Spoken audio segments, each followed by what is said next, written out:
Japan একটা দেশ যাকে পৃথিবী দেখে স্বপ্নের দেশ হিসেবে।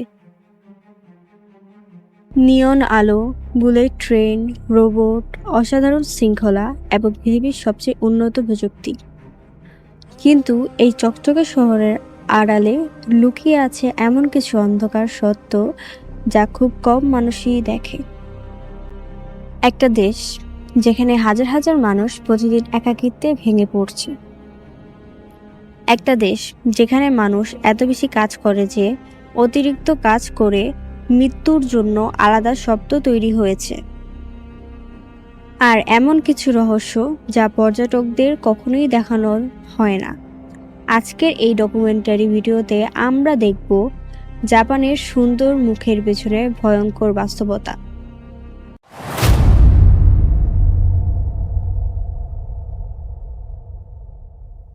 2026 সালে জাপান এখনও পৃথিবীর সবচেয়ে উন্নত দেশগুলোর একটি, কিন্তু উন্নতির পেছনে লুকিয়ে আছে ভয়ঙ্কর চাপ।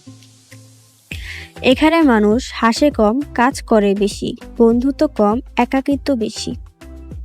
বাইরে থেকে জাপান যতটা পারফেক্ট লাগে, ভিতর থেকে তার রিয়েলিটি ততটাই কঠিন। আজ আমরা ঘুরে দেখব টোকিওর রাতের জীবন, জাপানের ভয়ঙ্কর work culture, lonely society, declining population crisis, hidden dark streets এবং এমন কিছু সত্য যা শুনলে হয়তো জাপানকে নতুনভাবে দেখতে শুরু করবে।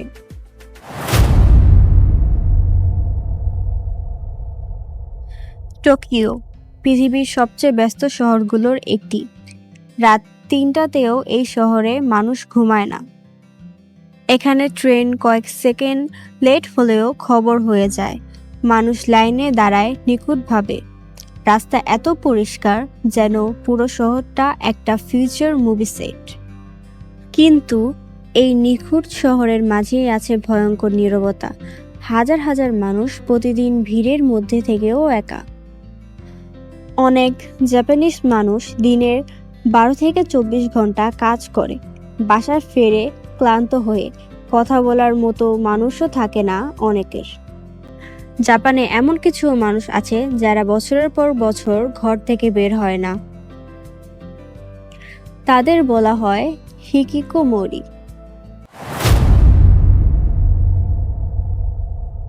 জাপানের সবচেয়ে বড় ডার্ক সিক্রেটগুলোর একটি হলো এর ওয়ার্ক কালচার।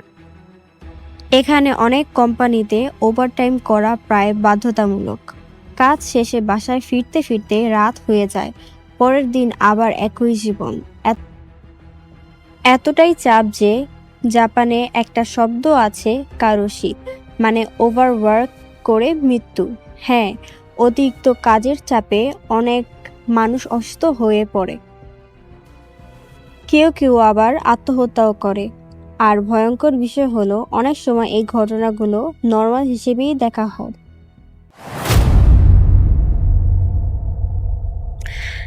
জাপান প্রযুক্তিতে অনেক এগিয়ে, কিন্তু ইমোশনাল কানেকশনের জায়গায় পিছিয়ে যাচ্ছে।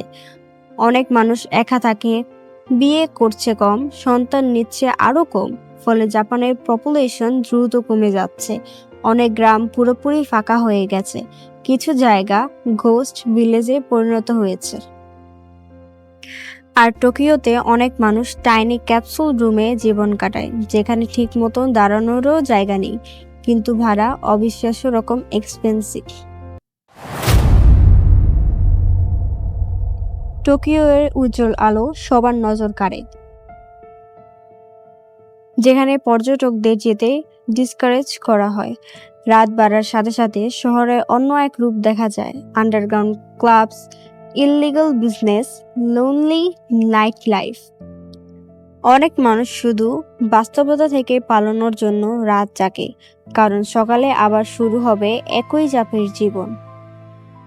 তবুও একটা প্রশ্ন থেকেই যায়, এত সমস্যার পরেও মানুষ জাপানকে কেন এত ভালোবাসে? কারণ জাপান শুধু একটা দেশ না, এটা ডিসিপ্লিনের উদাহরণ, সম্মান শেখার জায়গা, নিরাপত্তার প্রতীক। এখানে মানুষ অন্যের অসুবিধা কমানোর চেষ্টা করে, রাস্তা পরিষ্কার রাখে, সময়কে সম্মান করে। আর জাপান কালচারের সৌন্দর্য পুরো পৃথিবীকে মুগ্ধ করে।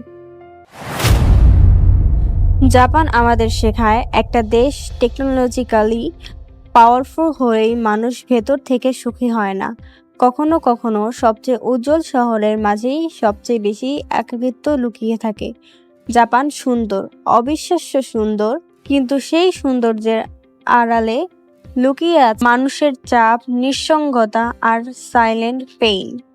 এবং হয়তো এটাই জাপানের সবচেয়ে বড় রহস্য। তোমার কি মনে হয় জাপান কি সত্যিই ড্রিম কান্ট্রি, নাকি পারফেক্ট লুকের পেছনে লুকানো একটা লোনলি ওয়ার্ল্ড? কমেন্ট করে জানাও। আর এমন আরও সিনেমেটিক ডকুমেন্টারি ভিডিও দেখতে সাবস্ক্রাইব করো আমাদের চ্যানেলটি।